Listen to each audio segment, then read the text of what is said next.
गं गणपतये नमः। शरबिंदु समाकारे परब्रह्मस्वरूपिणि वासरापीठनिलये सरस्वती नमोस्तुते। दुं दुर्गायै नमः। द्रां दत्तात्रेयाय नमः। ओं नमो वेंकटेशाय नमः। मारुति अनुग्रहं प्रारंभः 23 సెప్టెంబర్ 2025 మంగళవారం ఆశ్వీజ మాసం శుక్లపక్షం విధియ. ఇవాళ దీపారాధన. అయితే ప్రతిరోజు దీపారాధన మనం చేసుకుంటాం కదా. ఈ నవరాత్రుల్లో మీకు ఒక పూజ చెప్పాను కదా, ఆ పూజ చేసే ముందే దీపాన్ని వెలిగించి పూజ చేసేయండి. మీకు చాలా బాగుంటుంది. ఒక దీపారాధనతో పూజ ప్రారంభం అవుతుంది. అలాగే ఈ పూజకున్నటువంటి అద్భుతమైన యోగం ఏమిటంటే, అంటే మనం ఒక మంత్రంతో లేదా అష్టోత్తరం వస్తే చదవడం వస్తే చదవండి. నేను ఎలాగో మంత్రం ఇస్తున్నాను కాబట్టి ఆ మంత్రంతో ఆ పూజ విశేష ఫలితాన్ని ప్రసాదిస్తుంది. ముందుగా దీపారాధన. ఆవు నేతితో దీపాన్ని వెలిగించండి. 3 ఒత్తులు ఒక ఒత్తిగా చేసి ఆవు నేతితో దీపాన్ని వెలిగించాలి. దీపారాధన సూర్యాస్తమయంలోపు చేయాలి. తలస్నానం. ఈరోజు మంగళవారం కాబట్టి తలస్నానము ఖచ్చితంగా నిన్న చేయమని చెప్పాను. ఒకవేళ నిన్న ప్రారంభం చేయని వాళ్ళు వాళ్ళ తలస్నానం చేసి ప్రారంభం చేయండి. ప్రారంభం చేసిన వాళ్ళు వాళ్ళ తలస్నానం అక్కర్లేదు. మీరు ఆ గౌరమ్మ, ఆ గౌరీ స్వరూపం ఏదైతే ఉందో అది 9 రోజులు ఉంచాలి. అది తీయకూడదు. ఆ కుంకుమ కూడా తీయకూడదు. ఆ అమ్మవారు మీ పూజా మందిరంలో స్థాపన చేసినటువంటి ఆ గౌరీ స్వరూపానికి ఈరోజు కుంకుమతో, బాగా వినండి, కుంకుమతో అర్చన చేయాలి. ప్రతిరోజు అదే. కొత్త వాళ్ళు ఎవరైనా చూస్తే మళ్ళీ అర్థం అవ్వాలని చెప్తున్నాను. కుంకుమతో అర్చన చేయాలి. అయితే ఈ పూజకు ఇప్పుడు మనం చేసే 9 రోజుల పూజకు ఆహార నియమాలు, ఉపవాస నియమాలు, తలస్నాన నియమాలు ఏమి ఉండవు. మీకు వీలైతే ఉండండి. శాకాహారం భుజించడం అదేం పెద్ద కష్టమేం కాదు. ఒక పూట టిఫిన్ చేయటం, ఈ విధంగా చేసుకోండి. అయితే పూజ అయ్యేంత వరకు భోజనం చేయకూడదు. మన నిత్య జీవితంలో సర్వసాధారణమైనటువంటి కోరికలు ఏమిటంటే, ఉద్యోగం రావాలి,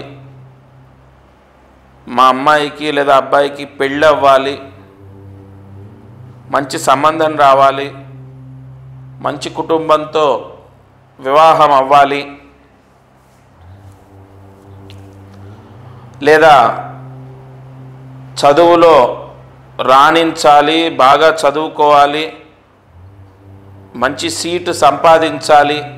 ఇలా ప్రతినిత్యం భగవంతుణ్ణి సర్వసాధారణమైన కోరికలు ఇవి వేడుకుంటూ ఉంటారు చాలామంది. ఇంకొంతమంది ఆర్థిక ఇబ్బందులు పోవాలి, అప్పులు పోవాలి, అప్పుల వాళ్ళు మమ్మల్ని ఇబ్బంది పెట్టకూడదు, వ్యాపారం బాగుండాలి, ఆర్థిక సమస్యలు పోవాలి, విదేశాలకు వెళ్ళాలి, విదేశాల్లో మంచి పర్మనెంట్ జాబ్ రావాలి. ఇలా ఇవి నిత్య జీవితంలో కోరికలు. అయితే ప్రతి కోరిక నెరవేరుతుంది 100% అని చెప్పడానికి లేదు. వారి వారి కర్మదోషాన్ని కూడా వారు అనుభవిస్తూ ఉంటారు. ప్రతిరోజు మనం భగవంతుణ్ణి వేడుకున్నప్పటికీ, భగవంతుణ్ణి మన యొక్క ఆత్రనాదాలతో శరణాగతితో ప్రార్థించినప్పటికీ మన కోరికలు నెరవేరుతున్నాయా? లేదు. ఎందుకంటే మనము కర్మదోషాన్ని అనుభవిస్తున్నాం. ఈ కర్మదోషం అంటే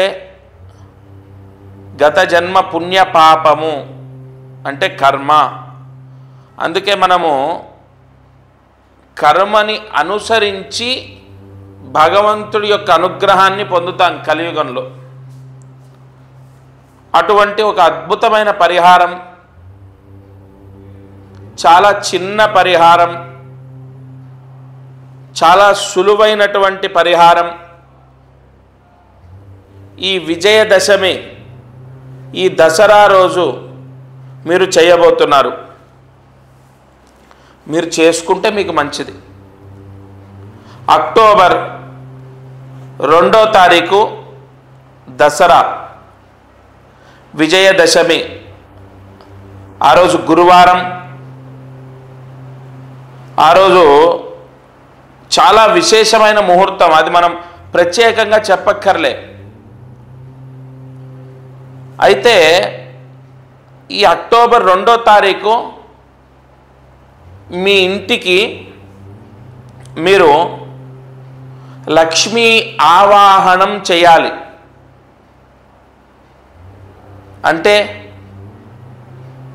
ఇక్కడ ఒక పరిహారం మీకు నేను చూపించే ప్రయత్నం చేస్తాను. ఈ పరిహారము త్రికోణ మంత్రంతో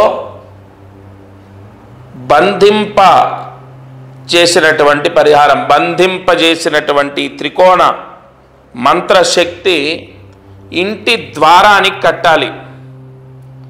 ఇంటి ద్వారానికి మామిడాకులు ఎలాగైతే కడతామో ఇంటి ద్వారానికి ఈ పరిహారాన్ని కట్టాలి. మీరు ఎప్పుడైనా గుర్తుపెట్టుకుంటే మనకు లక్ష్మీదేవి నివసించే ప్రదేశాల్లో ద్వారం ఒకటి. ఇది నేను చెప్పే మాట కాదు, మీరు అనేక పురాణాల్లో తీసుకోండి. అందుకే ద్వారం ఉంటేనే ఇల్లు, ద్వారం ఉంటేనే అది గృహము, గృహయోగము అని మనం ఆ పదాన్ని వాడతాం. ఇప్పుడు నేను చెప్పిన ఈ పరిహారము ఇంటి ద్వారానికి కట్టాలి. మీకు విపరీతమైన ఖర్చుతో చేసే పరిహారం కూడా కాదు. ఎందుకంటే మనం జపాలు చేస్తాం, హోమాలు చేస్తాం. ఎన్నో, అంటే ఒక జపం చేస్తే వాళ్ళ 5,000 నుంచి 50,000 వరకు ఖర్చు అవుతుంది. హోమాలు చేస్తే ఒక 6,000, 3,000 స్టార్టింగ్. అక్కడి నుంచి మొదలుకొని 30,000, 60,000 రూపాయలు కూడా ఖర్చు అయ్యేటటువంటి పరిస్థితులు మనం చూసాం. అయితే ఈ పరిహారము, ఆ పూజలు, అంత ఖర్చు పెట్టి చేసే పూజలు వృధా అని చెప్పట్లేదు. అంత ఖర్చు పెట్టి మనం పూజ చేసినప్పుడు ఫలితము ఎంతైతే వస్తుందో కొన్ని ముహూర్తాల్లో ఇటువంటి పరిహారాల ద్వారా అంత ఫలితాన్ని పొందుతాం. అంటే మీకు అర్థమయ్యేలా చెప్తాను. మీరు మామూలుగా నీరు తాగుతారు, అదే శంఖంలో పోసుకొని తాగితే తీర్థం అవుతుంది. కావున మనం జపాలు, హోమాలు ఇత్యాది క్రతువులు లేదా ఎన్నో జ్యోతిష్య అంటే జాతక సంబంధితంగా అబ్బాయి గురించి, అమ్మాయి గురించి, లేదా వ్యాపారం గురించి, లేదా చదువు గురించి, ఇంకోటి ఇలా ఎన్నో పరిహారాలు చేశాము. అయినా కూడా మరి ఏ దోషం ఉందో, మా ఇంటికి ఉందా, మాకుందో, మరి అది పితృదోషమా లేకపోతే ఇంకొక దోషం, ఇంకో దోషం, అది ఏ దోషం ఉందో ఎన్ని చేసినా మేము సంతోషంగా లేము, మాకు ఆర్థిక ఇబ్బందులు తొలగిపోవట్లేదు, మా అమ్మాయికి లేదా అబ్బాయికి పెళ్ళవ్వట్లేదు, ఇలా రకరకాలుగా వాళ్ళలో వాళ్ళు బాధపడుతుంటారు. ప్రతిరోజు అనేక ఛానళ్ళల్లో అనేక గురువులు చెప్పినటువంటి మంత్రాన్ని చదువుకోవడము, దీపారాధన చేయటము, ఇలా ఎన్నో చేస్తూనే ఉంటాం మనం. ఆ స్తోత్రం చదవాలి, ఈ జపం చేయాలి, ఇలా ఎన్నో మనం చేసుకోవడము, దానం చేయటము, గోసేవ చేయటము, లేదంటే ఫలానా పురోహితులతో అనేక పూజలు చేయించుకోవడము, ఇలా ఎన్ని మీరు నేను దయచేసి మీకు చెప్పేది ఒకటే, మిమ్మల్ని కన్విన్స్ చేయడానికి చెప్పట్లేదు. మీ బాధ నేను ప్రత్యక్షంగా ప్రతిరోజు కళ్ళ చూస్తున్నాను కాబట్టి నేను మీకు అన్ని వివరంగా చెప్తున్నాను. ఎన్నో ఎన్నో ఎన్నో చేసి చేసి విసిగిపోయి ఇక అసలు మా పని అవుతుందా, మాకింతేనా, మా గతింతేనా, అసలు ఆ భగవంతుడు అన్నవాడు ఉన్నాడా, ఇంత బాధపడుతూ ఎన్ని వేడుకున్నా ఆయన మాకు వరాన్ని ఇవ్వడా, ఇలా చాలామంది ఎంతోమంది బాధపడుతున్నారు ప్రతిరోజు. నేను ఎవరిని ఇందులో విమర్శించను, వాళ్ళు చేసింది కరెక్ట్ కాదు, వీళ్ళు చేసింది కరెక్ట్ కాదు, నేను చేసింది మంచి, ఇవేవి నేను అనను. అసలు మనమే ఎన్నో కష్టాల్లో ఉన్నాం కదా, అవన్నీ మనకొద్దు. మాకు కావాల్సింది ఒకటే, మా కష్టం పోవాలి, మా అమ్మాయి పెళ్ళవ్వాలి, మా అబ్బాయికి ఒక సెటిల్మెంట్, లైఫ్లో సెటిల్మెంట్ రావాలి. ఇలా ఇప్పుడు నేను మీకు చెప్పొచ్చేది ఒకటే, మనము కొన్ని పరిహారాలు, చిన్న చిన్న పరిహారాలు, చిన్నదంటే ఎంత, 680 రూపాయలు, కేవలం 680 రూపాయలు. పోస్ట్ ఛార్జీ ఏదైనా ఉంటే ఒక 100 రూపాయలు అంతే. కేవలం 680 రూపాయలు మాత్రమే మీరు ఖర్చు పెట్టుకునేది. నేను మళ్ళీ చెప్తున్నాను, 100% ఒక పరిహారము 680 రూపాయల్లో మనకు ఉపశమనాన్ని ఇస్తుంది అంటే ఇన్ని ప్రయత్నం చేశాం కదా. నేను చెప్పినవే కొన్ని వందలు చేసి ఉండొచ్చు, లేదా ఇతరులు చెప్పినవి చేసి ఉండొచ్చు. ఈ చిన్న పరిహారం ఒక చెప్పులు కొనుక్కుంటే ఖర్చు అయ్యేంత, లేదు ఒకరోజు నలుగురు ఒక తిండి తినడానికి వెళ్తే ఖర్చు అయ్యేంత, ఒక సినిమా టికెట్ మనకు ఏదైతే ఖర్చు అవుతుందో అంత ఖర్చు అంతే. భగవంతుడికి, భగవత్ సేవకు మనం ఖర్చు పెడితే 100% అది 10ంతలు యోగాన్ని ఇస్తుంది తప్ప అక్కడ తప్పేం లేదు. కాబట్టి అయితే ఇక్కడ ఏంటంటే చాలామందికి నేను క్లారిటీ ఇచ్చేది, అద్దె ఇల్లు, సొంత ఇల్లు ఏదైనా పర్వాలేదు, మీ ఇంటి ద్వారానికి కట్టాలి. అయితే ఇక్కడ ఇక్కడ అతి ముఖ్యమైనవి, ఒకటి పిల్లలు, రెండోది డబ్బు. ఇప్పుడు డబ్బు కూడా కావాలి కదా, కలియుగంలో ముందడుగు వేయాలంటే డబ్బు, ఆరోగ్యం, ఈ రెండు కావాలి. ఒకటి ఆరోగ్యం, రెండోది డబ్బు. కాబట్టి ఈ డబ్బుకి సంబంధించి మీరు ఏదైతే బీర్వా ఉంటుందో ఆ బీర్వా ఉన్న రూమ్కి ఒకటి కట్టాలంటే ఆ ద్వారానికి ఒకటి కట్టాలి. ఉదాహరణకు మా ఇంట్లో బీర్వా మా నాన్నగారు ఉండేటటువంటి బెడ్రూమ్కి ఉంటుంది. ఎందుకంటే ఇంటికి పెద్ద ఆయన నైరుతిలో ఉండాలి, ఆ నైరుతిలోనే బీర్వా ఉండాలి, అక్కడ ఉంటుంది. ఆ ద్వారానికి ఒకటి. మెయిన్ ద్వారం నేను ఇప్పుడు చూపించాను కదా మీకు, ఇగోండి, ఇది మెయిన్ ద్వారానికి ఒకటి కట్టాలి. మళ్ళీ బీర్వా ఎక్కడైతే ఉంచారో అక్కడ ఒకటి కట్టాలి. అంటే బీర్వా ఉన్న బెడ్రూమ్కి ఒకటి, అట్లాగే మెయిన్ ద్వారానికి ఒకటి. అది సొంతిల్లైనా అద్దిల్లైనా దసరా రోజు కట్టండి. ఇందులో మీకు అన్ని క్లారిటీ ఇస్తాను, మళ్ళీ డౌట్స్.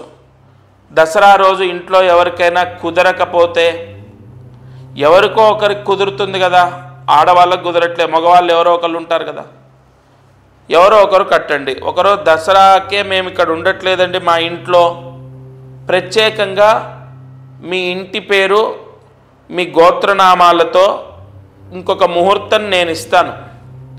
ఎందుకంటే దసరా రోజు ఉండట్లేదు అన్నవాళ్ళు ఎవరో కొద్దిమంది ఉంటారు. ఆ రోజు కుదరకపోతే అటు ఇటు ఒక 5-6 రోజులు అటు ఇటుగా ఒక ముహూర్తం ఇస్తాను. ఎందుకంటే మనకు ఆశ్వీజ మాసం, భాద్రపద మాసం వెళ్ళిపోతుంది, పితృపక్షాలు వెళ్ళిపోతాయి, అన్నీ మంచి రోజులే. కాబట్టి ఒక 5 రోజుల్లో, వారం రోజుల్లోపు ఒక ముహూర్తం ఇస్తాను. కానీ దసరా రోజు కట్టడం మాత్రం చాలా చాలా మంచిది. ఇంకొకటి, బెడ్రూమ్కి ఒకటి కట్టాలి, బయట మెయిన్ ద్వారానికి ఒకటి కట్టాలన్నాను కదా. కొంతమంది ప్రశ్న ఏంటంటే, మాకు మొత్తం ఇల్లు ఒకటే హాల్ ఉంటుంది, అక్కడే కిచెను, ఇదే హాలు, ఇక్కడే పడుకుంటామన్న వాళ్ళు ఎవరైనా ఉంటే ఒకటే కట్టుకోండి. సపరేట్గా ఒక సింగిల్ బెడ్రూమ్ ఉంటే బెడ్రూమ్ ద్వారానికి ఒకటి, ఈ మెయిన్ డోర్కి ఒకటి. ఎందుకంటే ఇక్కడ దీనికి త్రికోణ శక్తి ఉంటుంది. ఆరోగ్య సమస్యలు పోవడానికి, విశేష ధనయోగం, వ్యాపార యోగం, ఉద్యోగ యోగానికి, తర్వాత పిల్లలు, చదువు, వివాహాలు, వైవాహిక సమస్యలు, సంతాన దోషము, వీటికి ఇప్పుడు ఇందులో అన్నీ వచ్చాయి. ఆరోగ్య సమస్యలు, ఆర్థిక సమస్యలు, ఉద్యోగ సమస్యలు, వివాహ సమస్యలు, అలాగే విదేశీ యోగము, వైవాహిక సమస్య, పెళ్ళవ్వటము, పిల్లలు, సంతాన యోగం, ముఖ్యంగా విద్యార్థులు అంటే చెప్పిన మాట విని ఎదురు మాట్లాడకుండా బాగా చదువుకోవడానికి ఇది. ఇట్లాగా ఈ త్రికోణ బంధనము, లక్ష్మీ బంధనం చేసినటువంటిది మనం కడతాం. కాబట్టి తప్పనిసరిగా ఒకటి ఇంటి ద్వారానికి కట్టాలి, రెండోది బెడ్రూమ్కి కట్టాలి. ఇంట్లో ఎన్ని ద్వారాలుంటే అన్నిటికీ కట్టుకోమని నేను చెప్పట్లే, రెండే. బీరువా ఉన్న ప్రదేశం, ఎందుకంటే ఇంట్లో డబ్బు నిలవాలి, డబ్బు నిలిస్తే మన అప్పులు పోతాయి, ఆర్థిక ఇబ్బందులు పోతాయి, రాజయోగం, పదవీ యోగం, అనేక అవకాశాలు, అనేక పేరు ప్రఖ్యాతలు, అదంతా కూడా లక్ష్మీ స్థానం అంటే బీరువా ఉన్న దగ్గర. రెండోది అసలు మనం అంటూ బాగుండాలి, మీరు, మీ పిల్లలు, మీ కుటుంబానికి మొత్తం ఎటువంటి దిష్టి దోషాలు లేకుండా, ఏ పీడలు లేకుండా, ఏ సమస్యలు లేకుండా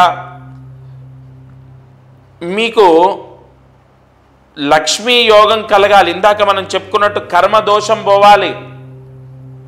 ఇందాక మనం ఏం చెప్పుకున్నాం, ఎన్నో సమస్యలు, ఎన్నో ఇబ్బందులు, సర్వసాధారణంగా ప్రతిరోజు భగవంతుణ్ణి వేడుకుంటుంటాం. మనం ఏమని వేడుకుంటామయ్యా? ఇందాక చెప్పినట్టు చదువు, ఆరోగ్యం, డబ్బు, ధనము, వ్యాపారం, వివాహం, సంతానం, వైవాహికం, ఇలా అన్నీ, గృహయోగం, అవన్నిటికీ మెయిన్ ద్వారం. ఎందుకంటే ద్వార దిగ్బంధన యోగం, లక్ష్మీ కటాక్షం కలగడానికి మెయిన్ ద్వారానికి కట్టాలి. అయితే సొంత ఇంటి వాళ్ళ, అద్దె ఇంటి వాళ్ళ భగవంతుడు చూడడు. ఎవరికైతే ఈ పరిహారం పోస్ట్ ద్వారా పంపిస్తామో ఆ పరిహారము ఎవరైతే ఇంటి ద్వారానికి కడతారో, ఒకటి లోపల ఇంట్లో ధనస్థాపన, ఆ బీరువా ఉన్నటువంటి రూమ్ ఏదైతే ఉంటుందో ఆ ద్వారానికి కడతారో ఆ యోగము ఆ యజమానికి, ఆ యజమాని ఇంట్లో వాళ్లకు వర్తిస్తుంది. కాబట్టి ఇంకా భగవంతుడిది సొంతిల్లా అద్దిల్లా అన్నది చూడడు. ఆ ఇంటి యజమాని ఎవరు? ఆ ఇంట్లో దీపం పెట్టేవాళ్ళు. అది అద్దె గడుతున్నారు కాబట్టి నెల రోజులు దాని మీద సర్వ అధికారాలు మీవే ఉంటాయి కదా. కాబట్టి దాని పూర్తి పుణ్యం మీకే వర్తిస్తుంది. ఇంకొకటి, ఇక ఖర్చు విషయం అంటారా, 680 రూపాయలు మీరు ఖర్చు పెట్టేది. నా సంకల్పం ఏంటో తెలుసా అండి, నేను కొన్ని ముహూర్తాల్లో ఎన్నో పరిహారాలు, మొన్న శ్రావణ మాసంలో కొన్ని పరిహారాలు ఇచ్చాను. ఇలా చిన్న చిన్న పరిహారాలు నా ట్రస్ట్ ద్వారా సాధ్యమైనంత వరకు అందరికీ అందించాలి. ప్రతిదానికి లక్షలాది రూపాయలు ఖర్చు పెట్టి మనం చేసేదే ఫలించడం అనేది కాదు. ఒక చిన్న పరిహారం, వాళ్ళ జాతకం చూశాను, వాళ్ళతో ఫోన్లో మాట్లాడాను, నేరుగా కూడా రాలే, ఎక్కడో ఒరిస్సా దగ్గర ఉంటారు, ఫోన్లో మాట్లాడాను, చాలా చిన్న రెమెడీ చెప్పాను. వాళ్ళ అమ్మాయి పెళ్లి కుదిరింది. ఈరోజు ఉదయం 6:30, 6:40 ఆ ప్రాంతంలో, 6:30, 6:40 ఆ ప్రాంతంలో నాకు వాట్సాప్లో పంపించారు. అంటే చిన్న చిన్న పరిహారాలు కూడా వెంటనే ఫలితాన్ని ఇస్తాయి. వాళ్ళ జాతకంలో అది తెలుస్తుంది. వాళ్ళ జాతకం చూసి నేను ప్రత్యక్షంగా వాళ్ళతో మాట్లాడి నేను చెప్పాను, ఫోన్ ద్వారా అన్ని పరిహారాలు ఎలా చేసుకోవాలో చెప్పాను, మా వాళ్ళతో చెప్పించాను. కాబట్టి నా సంకల్పం ఒకటే అండి, మనము ప్రతిసారి ఇప్పుడు దసరా, దీపావళి లేదా శివరాత్రి ఇలా పర్వదినాల్లో సాధ్యమైనంత వరకు అందరికీ చిన్న చిన్న పరిహారాలు చాలా తక్కువ ఖర్చుతో అయ్యేవి నేను పంపించాలి నా ట్రస్ట్ ద్వారా, అయితే ₹1 ఇంకా నాకు ఖర్చైనా పర్వాలేదు. అప్పుడు ఏమవుతుందంటే ఇక్కడ ఈరోజు లేదా రేపు ఎల్లుండి ఏదో ఒక రోజు నేను చెప్పింది ఖచ్చితంగా వాళ్ళకు మంచి జరుగుతుంది అన్న నమ్మకం నాకుంది. కాబట్టి ప్రతిరోజు ఈ ఛానల్లో నేను అందించేటటువంటి ప్రాయశ్చిత్తాలు ఆచరించి వాటి ద్వారా ఫలితాలు ఎంతోమంది పొందుతున్నారు. మీరు కూడా తప్పకుండా ఈ పరిహారాన్ని చేసుకోండి. దసరా అంటే ఎంతో ఒక శక్తి ఉన్నటువంటి రోజు. విజయదశమి అన్నది సంవత్సరం మొత్తంలో అమ్మవారి యొక్క అతి పవిత్రమైనటువంటి, అంటే అమ్మవారు ఎంతో పవిత్రమైనటువంటిది. ఆమెకు మనం పవిత్రంగా అర్పణం చేసేటటువంటి దీక్ష ఏదైనా ఉంటుంది అంటే దసరా నవరాత్రుల్లో ఎంతోమంది చండీ హోమాలు చేస్తుంటారు. చండీ పారాయణ, లలితా పారాయణ, దీక్ష, ఉపవాసం, తలస్నానం, కలశం పెట్టుకోవడం, అనేక ఆరాధనలు చేస్తుంటారు. వాటితో పోల్చుకుంటే ఇది ఒక చాలా ఒక రేణువంత పరిహారం. ఎందుకంటే ఎంతో దీన స్థితిలో ఉన్న వాళ్ళు కూడా చేసుకునే విధంగా ఉండాలనే మా ట్రస్ట్ ద్వారా పురోహితుల్ని సంప్రదించి వాళ్ళని అర్థించి అయ్యా ఈ విధంగా చేయాలి, ఒకరోజు దీనికి పరిపూర్ణమైనటువంటి పూజ జరగాలి, వాళ్ళకు పోస్ట్ ద్వారా వెళ్ళాలి, అందరూ చేసుకునే విధంగా ఈ విధంగా చేద్దాము అని వాళ్ళందరితో సంప్రదించి మాట్లాడి మేము ముందుకొచ్చి వాళ్ళు చెప్తున్నాను.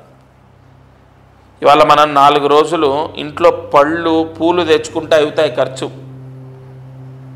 అంటే నేను ఎందుకు ఈ ఖర్చు గురించి చెప్తున్నానంటే ఎంతోమంది ఇవాళ అనేక దోషాల ద్వారా ఎన్నో ప్రాయశ్చిత్తాలు చేసి విపరీతమైన ఖర్చులోకి వెళ్ళిపోయి బాధపడుతున్న వాళ్ళు, అయ్యో భగవంతుడా మేము చేసిన దానికి బాధపడట్లేదు, చెప్పినవన్నీ చేశాం, అయినా మాకెందుకు ఈ కష్టం తీరట్లేదు, ఎంతో భారమైనా కూడా ఎంతో ఇబ్బంది అయినా కూడా ఖర్చు పెట్టి చేశాం, నీ సేవలో పాల్గొన్నాము, అయినా మాకెందుకు ఈ కష్టం విముక్తి అవ్వట్లేదు అని బాధపడుతున్నారు.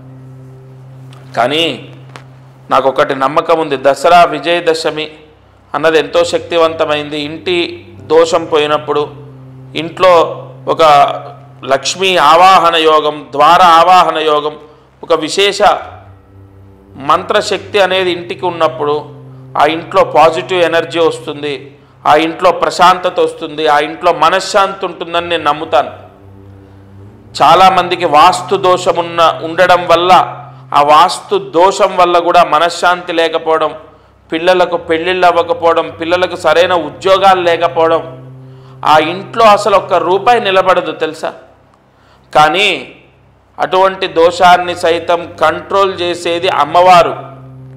ఎందుకంటే సమస్త అధిదేవతలు ప్రత్యధిదేవతలు అమ్మవారికి సేవ చేస్తారు. చతుర్భుజే చంద్రకళావతంసే కుశోన్నతే కుంకుమరాగశౌనే పుండ్రేక్షు పాశాంకుశ పుష్పబాణహస్తే నమస్తే జగదేక మాతాః. ఒకటి గుర్తుపెట్టుకోండి, ఎంతటి వాస్తు దోషమైనా సరే దసరా రోజు ఈ పరిహారం ఇంటికి కడితే అది కంట్రోల్లో ఉంటుంది, దాని ప్రభావం మీ పైన పడదు, ఇంట్లో విపరీతమైన పాజిటివ్ ఎనర్జీ ఏర్పడుతుంది. ఎప్పుడైతే ఇంట్లో పాజిటివ్ ఎనర్జీ వస్తుందో, ఎప్పుడైతే ఇంట్లో మంత్రశక్తి ఆవాహన జరుగుతుందో, ఎప్పుడైతే ఇంట్లో అమ్మవారు నిక్షిప్తమై ఉంటుందో, అమ్మవారి అనుగ్రహము, గొడవలు తగ్గిపోతాయి, ఇంట్లో శుభకార్యాలు అంటే శుభ కార్యక్రమాలు జరుగుతాయి, అనేక సత్ఫలితాలు మీకు అమ్మవారు ప్రసాదిస్తుంది. ఎంతటి దైవమైనా సరే అమ్మవారిని ఆరాధించవలసిందే, ఎంత పెద్ద శక్తి స్వరూపమైనా సరే అమ్మవారిని ఆరాధించవలసిందే. కాబట్టి ఏ దోషమైనా, అది కుజ దోషం ఉంది, పెళ్ళవ్వట్లేదు, మనం చెప్పినట్టు దసరా రోజు ఈ పరిహారము అమ్మాయికి పెళ్ళవ్వాలని కడదాం. ఆ పరిహారము అమ్మవారి అనుగ్రహము అమ్మాయి పైన ఉండి అమ్మాయికి మంచి సంబంధం వచ్చి వివాహం అవుతుందేమో, ఒక ప్రయత్నం కదా మనం చేసేది. లేదు అమ్మవారికి నమస్కారం చేసుకొని అబ్బాయికి మంచి జాబ్ రావాలని కడతాము. జాతకంలో ఉన్న దోషాన్ని సైతం తీసేసి మనం లలితా సహస్రనామంలో ఏం చెప్తుంది? ఎంతటి దోషాన్నైనా ఎంతటి పీడనైనా అమ్మవారు తీసేస్తుంది. అమ్మవారి అనుగ్రహం ఉంటే అన్నీ జయిస్తాము. కాబట్టి తప్పనిసరిగా ఒక విపరీతమైన పాజిటివ్ ఎనర్జీ ఉండాలి ఇంట్లో. ఎప్పుడు ఆ ఇంట్లో ప్రశాంతత ఉండాలి. ఆ ఇంట్లో లక్ష్మీ తాండవం చేయాలి. డబ్బు నిలవాలి. వ్యాపారంలో మనం అనుకోని విధంగా ఒక్కొక్కరు ఎలా సంపాదిస్తున్నారు చూడండి మీ కళ్ళ ముందరే. అటువంటి యోగం మనకు కలగాలి. కలుగుతుందా అంటే ఎస్, అమ్మవారి అనుగ్రహం ఉంటే కలుగుతుంది. త్రికోణ శక్తి అన్నది అమ్మవారు మాత్రమే ప్రసాదిస్తుంది. కాబట్టి దసరా రోజు మీరు స్క్రీన్ పైన కనపడుతున్న నెంబర్కి కాల్ చేయండి. మీ పోస్టల్ అడ్రస్ తీసుకుంటాను. ఏదో ఒక వస్తువు ఇచ్చినట్టు కాదు. ఎప్పుడైనా మారుతి సేవా సమితి ఒక సశాస్త్రీయంగా శాస్త్ర సంబంధితంగా అనేక ప్రాయశ్చిత్తాలు చేసిస్తుంది. సంపూర్ణంగా మీ గోత్రనామాలు తీసుకొని మీ అడ్రస్ తీసుకొని దానికి పూజలు ఇత్యాది మంత్ర దిగ్బంధనం చేసిన తర్వాత మీకు పోస్ట్లో పంపిస్తాను. అది ఇంటికి కట్టాలి. అది కూడా దసరా రోజు కట్టాలి. విజయదశమి రోజు కట్టండి. ఏ కోరిక అయితే కోరుకొని మీరు ఇంటి ద్వారానికి కడతారో ఆ కోరిక నెరవేరుతుంది. నేను చెప్పట్లే, అమ్మవారి మీద భారం వేసి నేను కూడా నాకు కోరుకుంది నేను కడతాను, అమ్మవారు తీరుస్తుందని నేను గుడ్డిగా నమ్ముతున్నాను. ఎందుకంటే నేను వేలాది రూపాయలు ఏమీ అక్కడ ఖర్చు పెట్టట్లే. నాకు తలకు మించిన భారం కూడా ఏం కాదు. తప్పకుండా నేను చెప్పిన మాటలు ఆ వాగ్దేవి నాతో పలికించిందని నమ్ముతున్నాను. మీ అందరి సమస్య, మీ కష్టం విముక్తి అవ్వడానికి ఇది ఒక మార్గం నా ద్వారా మీకు అందిస్తుంది అనుకుంటున్నాను. ఒకటి ఇంటి ద్వారానికి కట్టాలి. ఇంకొకటి మీ బీరువా ఏదైతే ఉంటుందో ఆ బెడ్రూమ్ లేదా ఆ రూమ్ ద్వారానికి కట్టాలి. అది కూడా దసరా రోజు ఇంట్లో మీరు ఆడవారికి కుదరకపోతే మీరు కట్టండి. అసలు దసరా రోజే మీకు కుదరదు అంటే ఇంకో ముహూర్తం మీరు నెంబర్కి కాల్ చేయండి. మీ నక్షత్రాన్ని బట్టి నేను ఇంకొక ముహూర్తం ఇస్తాను. ఒకటి మాత్రం నేను మనస్ఫూర్తిగా అమ్మవారిని తలుచుకొని చెప్తున్నాను. ప్రతిసారి దసరాకు నేను చెప్పిన పరిహారం ఎంతో వెంటనే ఫలితాన్ని ప్రసాదించింది భక్తులకు. అది అమ్మవారి అనుగ్రహం కాకపోతే ఏంటి? తప్పకుండా ఈ దసరా కూడా మీకు మీ కోరికలు నెరవేర్చేటట్టు అమ్మవారు అద్భుతమైన వరాన్ని ప్రసాదిస్తుంది. ముందు ఇంట్లో నేను చెప్పినట్టు ఒక పాజిటివ్ ఎనర్జీ ఉండాలి కాబట్టి ఇంటికి కట్టుకుందాం. ఆ ద్వారంలో లక్ష్మీదేవి మనకు ప్రసన్నమై మనల్ని అనుగ్రహిస్తుంది. సరే, ఇవాళ ఒక మంత్రాన్ని మీకు నేను చెప్తాను, జాగ్రత్తగా రాసుకోండి. ఓం శ్రీం క్లీం లలితాస్వరూపాయై నమః.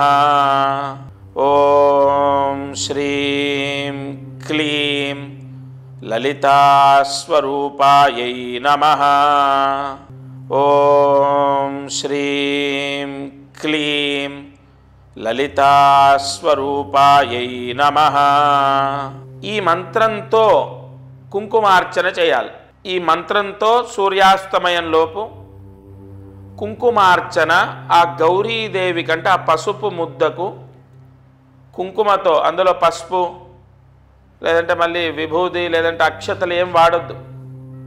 కుంకుమతో ఈ మంత్రాన్ని 108 సార్లు చదువుతూ కుంకుమతో అమ్మవారిని పూజించాలి, కుంకుమార్చన చేయాలి. అయితే చాలా భక్తితో ఎంతో శ్రద్ధతో ఆ అమ్మవారిని ధ్యానిస్తూ ఈ పూజ చేస్తే విశేష శుభ ఫలితాలు మీరు పొందుతారు. అది అమ్మాయి వివాహం అవ్వచ్చు, లేదా పిల్లల చదువులు అవ్వచ్చు, వాళ్ళ మార్పు అంటే వాళ్ళ మొండితనం పోవడం అవ్వచ్చు, ధనయోగం, అప్పులు పోవటం, ఆర్థిక ఇబ్బందులు పోవటం, ఇలా అనేక శుభ ఫలితాలు పొందుతారు. అయితే ఈరోజు మాత్రం ఇంటికి మామిడాకులు కట్టండి. ఇది ఒకటి గుర్తుపెట్టుకోండి. ఇంటికి మామిడాకులు కట్టుకోవడం, నేను చెప్పినట్టు దీపారాధన చేసి నేను చెప్పిన మంత్రంతో కుంకుమార్చన చేయండి. అమ్మవారి నవరాత్రుల్లో ఎందుకు సంవత్సరం మొత్తంలో ఈ 9 రోజులు అమ్మవారిని విశేషంగా పూజిస్తారు? ఈ 9 రోజులకు అంత శక్తి ఉంటుంది. ఎంతో విశేష అనుగ్రహాన్ని భక్తులు పొందడానికి అమ్మవారిని సేవిస్తారు. ఒక రకంగా చెప్పాలంటే ఈ 9 రోజులు చాలా పవిత్రమైనటువంటి రోజు. సరేనా? ఇది వాల్టి మారుతి అనుగ్రహం కార్యక్రమం. దత్తార్పణమస్తు.